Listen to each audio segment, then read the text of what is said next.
cold. We had cold weather the last 2 days. Minus 27 Celsius, about minus 10 Fahrenheit. With a wind chill of minus 35, something like that. So, first video of the year. Here's the operation here. Got this cast iron piece. These are 5/8 rods, and they're threaded on the ends. I got a wrench. I got a ratchet with a deep socket, but it's not deep enough. I need a much deeper socket. Deep socket, because they're hard to turn because of the rust, and they're about 2 inches too long to get the socket on. Yeah, this one too. Okay, I just found this piece of pipe. I got this made in Taiwan socket I've been dragging around for 25 years, and I just took the hacksaw and I made a little cut right there,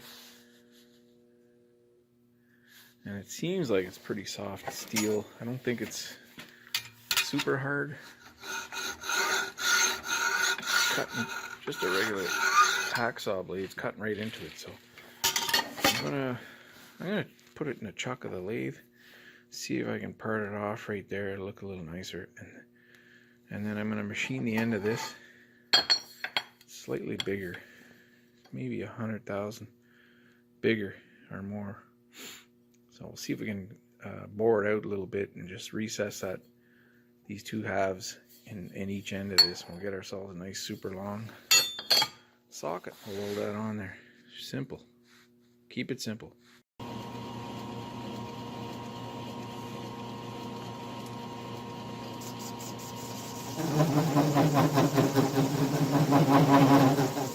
Got some chatter going on here. Got it backwards. It's supposed to be working. I think that's gonna work fine. I need some sort of lubricant. Everything's frozen in here. So.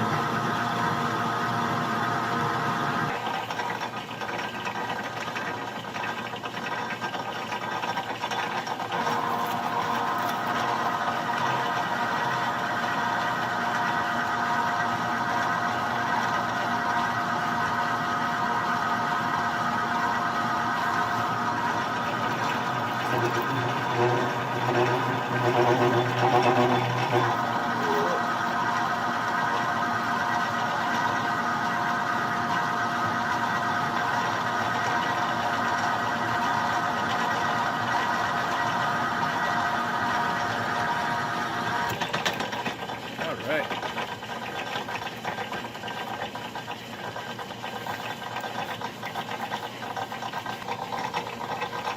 There we go. This plan is coming together. It's hot. I think I did that perfectly. Okay, there's the pipe. We're gonna weld these two ends to machine that to fit in there just a little bit, maybe 1/8 of an inch or possibly more. And then the other end will be this, our drive piece.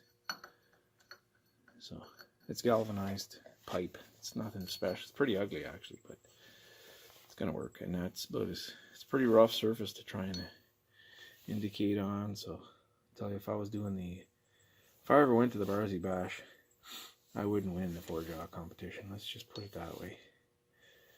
So okay, and it's sticking out pretty far, but that's as deep as I can get it in the chuck. It's hits the spindle, and yeah, spindle's not any. That must be 1.5 inches. It's 1 3/8 spindle, I think. Through hole. Okay, so let's clean this up, and then we're gonna bore it to fit that piece.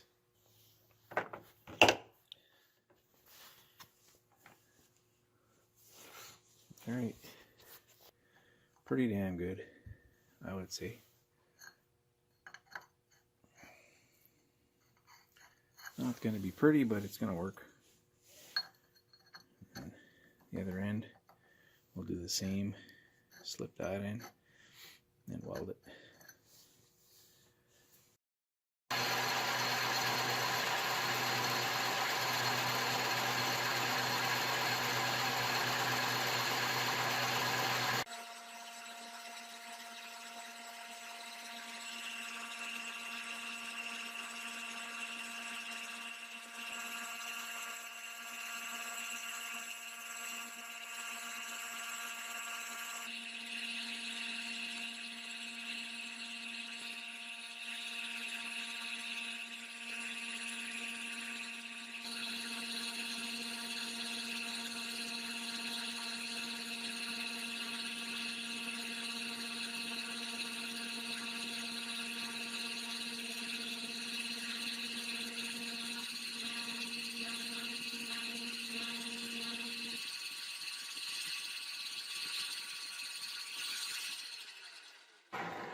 It's a lot of chatter marks on it, but at least the galvanized material is gone, so looks a little better. Okay, there's the finished product. All done up. You know, and I did some really awful looking welds, and you can fix a lot of bad looking welds with that belt sander. 10 minutes, and they look all right now. So we're gonna leave it like that. I think I'm gonna paint it though. It's all bare metal now, and when I belt sanded it, I think I removed most of the chrome. So yeah, and I might get my stamp set out and stamp the size somewhere in here. Yeah, you couldn't buy one of these. I looked for one. I wanted something at least 6 or 7 inches long,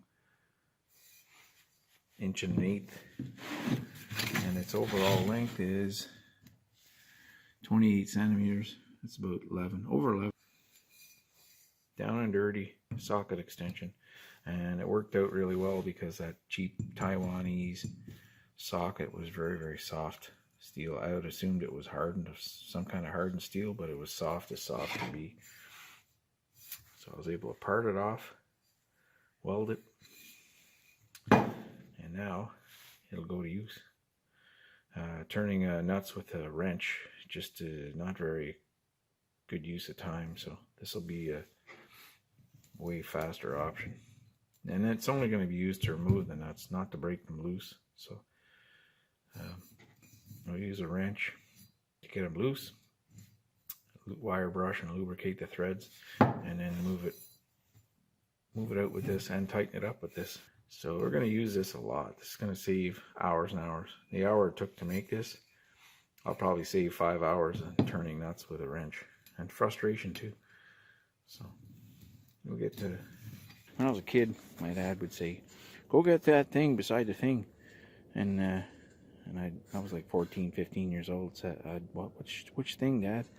I'd always get the wrong thing because I didn't know what thing he was talking about. So we got to come up with a name for these. I'm going to call them parallel joiners because they're made to join 2 of these metal rods, 5/8 round rod threaded on the end together, and then some of the nuts are way down there. They're sent down there 4 or 5 inches and I can't cut the threads off. I had a friend suggest I just cut the threads off, but when you reassemble this thing I'm taking down, this is actually like a clamp. So it clamps everything together, and you need that travel. You need to be able to go around and tighten them up as you want to set the thing back up. So, and I don't know what name they use to describe these parts, these cast iron things, but that's what I'm going to use for now. Parallel joiners, and it's written 5/8 right on there.